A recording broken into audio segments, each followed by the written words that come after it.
అందరికీ నమస్కారం. ఈరోజు మనము వడదెబ్బ గురించి ప్రజలకు అవగాహన కల్పించడం కోసం మీ ముందుకు రావడం జరిగినది.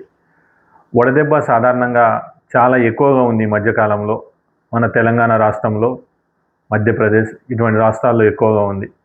సో మనందరికీ తెలుసు, ఎండ తీవ్రత ఎక్కువ ఉండడం వల్ల వడదెబ్బ తగులుతుంది. మరి ఈ వడదెబ్బ యొక్క పరిస్థితి ఎలా ఉంది అంటే, ఈరోజు గవర్నమెంట్ హాస్పిటల్లో చూసినట్లయితే చాలా విపరీతమైన వడదెబ్బ కేసులు నమోదవుతున్నాయి.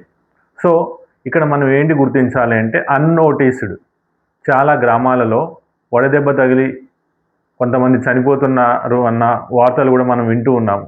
సో సమాచారం లేకపోవడం వల్ల, దీనిపైన సరైన అవగాహన లేకపోవడం వల్ల వడదెబ్బకు గురవుతున్నారు.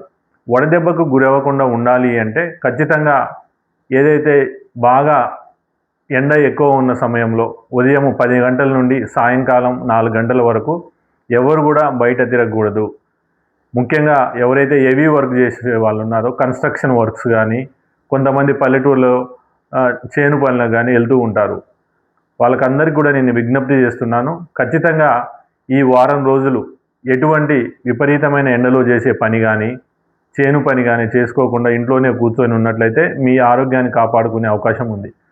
సరే, ఈ వడదెబ్బ లక్షణాలు ఎటువంటి లక్షణాలు ఉంటాయి?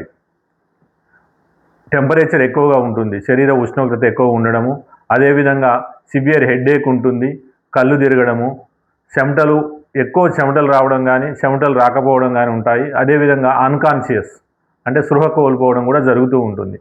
సో ఈ లక్షణాలు ఉన్న వ్యక్తుల్ని మనం గుర్తించినా, లేదా మనము సఫర్ అవుతున్నా వెంటనే చల్లని ప్రదేశంలోనికి పేషెంట్ని లేదా ఆ వడదెబ్బ తగిలినటువంటి వ్యక్తిని తీసుకెళ్లాల్సిన అవసరం ఉంది.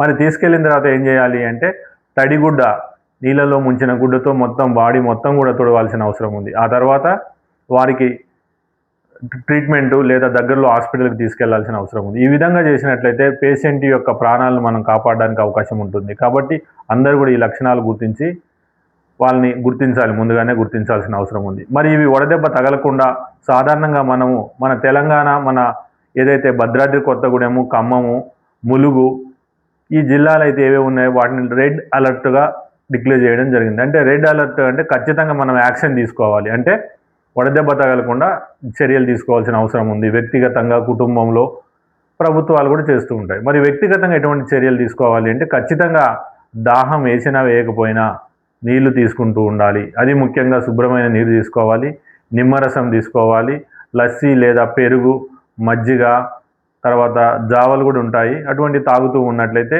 డీహైడ్రేషన్ అవ్వకుండా, మన బాడీ నుండి వాటర్ పోకుండా మనం తీసుకోవడం వల్ల మనం వడదెబ్బ నుండి కాపాడబడతాము. అలాగే డీహైడ్రేట్ అవ్వకుండా ఉండే ఛాన్సెస్ ఎక్కువగా ఉంటాయి. కాబట్టి ఇలా చేయడం వల్ల మనం ఖచ్చితంగా ఈ వడదెబ్బ నుండి కాపాడబడతాము. అదేవిధంగా గర్భిణీ స్త్రీలు, ఎవరికి ఎక్కువ రిస్క్ అంటే గర్భిణీ స్త్రీలు, అదేవిధంగా వృద్ధులు, చిన్నపిల్లలు ఎక్కువగా రిస్క్ ఉన్న ఛాన్సెస్ ఉన్నాయి. అతి ముఖ్యంగా ఈ రోజుల్లో ఇంట్లో ఉన్న వడదెబ్బ తగులుతున్న వారు ఉన్నారు కొంతమంది. సో ఏదైతే వేడి గాలులు వస్తున్నాయో అప్పుడు మొత్తం కూడా కిటికీలు, తలుపు కూడా మూసేసి ఇంట్లో ఉండాల్సిన అవసరం ఉంది. ఈ వేడి గాలుల వల్ల కూడా కొంతమంది మైల్డ్గా వడదెబ్బ తగులుతున్నటువంటి సందర్భాలు మనం గుర్తిస్తున్నాం.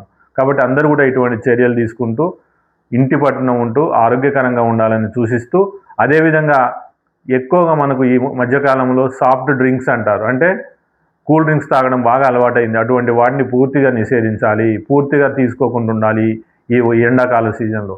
ఇవి చేసినట్లయితే మనం వడదెబ్బ నుండి రక్షించబడతాము. కాబట్టి అందరూ కూడా దీన్ని గమనించి ఇంటి దగ్గరే ఉండి వడదెబ్బ నుండి రక్షించబడాలని కోరుకుంటూ, ఇట్లు మీ వెంకటేశ్వరరావు.